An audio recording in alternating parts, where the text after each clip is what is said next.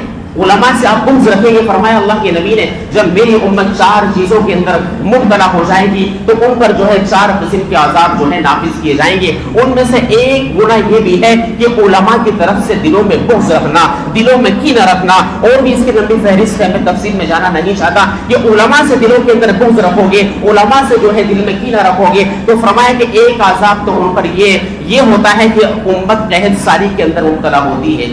جب قحط سالی ہوتی ہے تو مہنگائی ہوتی ہے۔